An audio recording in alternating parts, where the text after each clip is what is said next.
Bapak dan sebelum-sebelumnya gitu Pak. Ya, yang paling penting itu solusi satu aja. Ya, soalnya isu pagar laut itu kan pagar laut, kasus soal pagar laut mungkin Pak Jokowi punya komentar kan banyak yang mengkaitkan pada saat pemerintahan Bapak dan sebelum-sebelumnya gitu Pak. Ya, yang paling penting itu proses legalnya. Prosedur legalnya dilalui atau tidak. Betul atau enggak betul. Itu kan proses dari kelurahan, proses ke kecamatan, proses di kantor BPN kabupaten. Kalau untuk SHM-nya, kalau untuk HGB-nya juga di kementerian, dicek aja apakah proses legalnya, prosedur legalnya semuanya dilalui dengan baik atau tidak. Dan itu juga tidak hanya di Tangerang, di Bekasi, juga ada di Jawa Timur, dan di tempat lain. Saya kira yang paling penting cek itu, investigasi itu. Ya. Siap. Terima kasih Pak. Terima kasih Pak atas sehat-sehat Pak. Aman. Siap, makasih deh. Pagar laut ya itu sudah ditindaklanjuti oleh Komisi 4. Laut adalah milik seluruh rakyat Indonesia.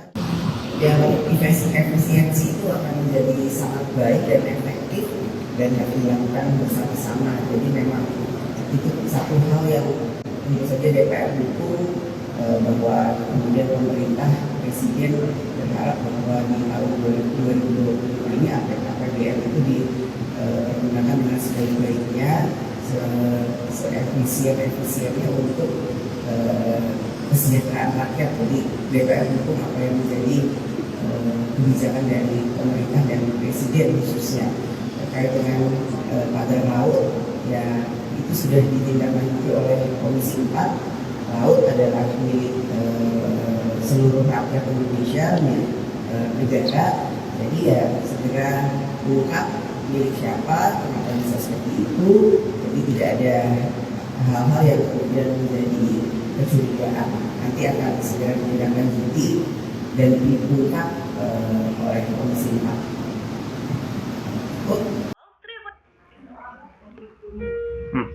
Itulah beberapa respon dari para petinggi negara ya. Ada Bapak Jokowi, kemudian Ibu Puan. Iya, Nah, pendapat dari mereka itu pendapat yang terbuka ya. benar.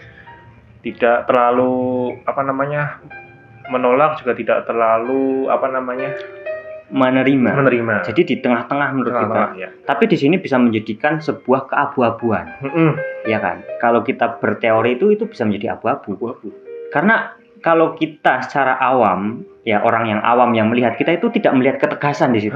Betul sekali. Iya, mungkin untuk Pak Jokowi kan beliau juga sudah pensiun. Sudah tidak menjadi presiden ya. Jadi begitu. Jadi kan Jadi kan Pak Jokowi sudah memberikan saran, dan kesimpulan dari dua video tadi itu ya sama-sama. Yang pertama itu menyerahkan kepada yang bersangkutan seperti ya. Contoh Komisi 4 ya kan, di DPR. Bisa kita searching bareng-bareng di sini informasinya Komisi 4 itu apa. Nah, terus selanjutnya ada investigasi. Nah, ini penting ya kan. Nah, menginvestigasi apa? Menginvestigasi legal atau tidak legal dan punya siapa gitu ya. Jadi ya intinya adalah pagar laut itu kalau untuk update terkini ya akhirnya dirobohkan gitu. Akhirnya dirobohkan, dan ternyata masyarakat juga keberatan dengan pagar itu gitu loh. Iya, benar. Iya, jadi sebenarnya ya kalau kita ingin lihat itu pemerintah ayolah yang tegas gitu. Lebih tegas lagi. Jangan hanya mengandalkan pemerintah setempat gitu, tapi juga harus bergerak langsung ke lapangan, memantau kira-kiranya ini sesuai prosedur apa tidak. Nah, benar sekali. Juga pagar laut ini kan, segitu panjangnya, tapi kok nggak ada yang tahu gitu. Bahkan banyak kali menteri-menteri atau petinggi-petinggi yang ngakunya itu tidak tahu gitu. 30 km itu panjang. Iya.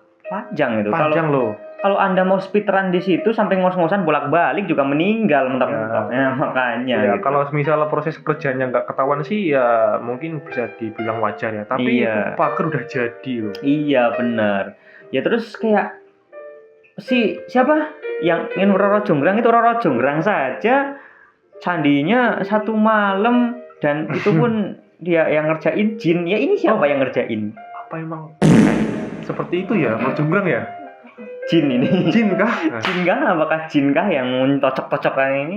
Ya gimana komen teman-teman? Apakah setuju dengan pendapat-pendapat dari Pak Jokowi dan juga Ibu Puan yang seringkali ini ada selek ya di sini. Iya, tapi ya apapun itu, kita sebagai netizen silakan komen di bawah.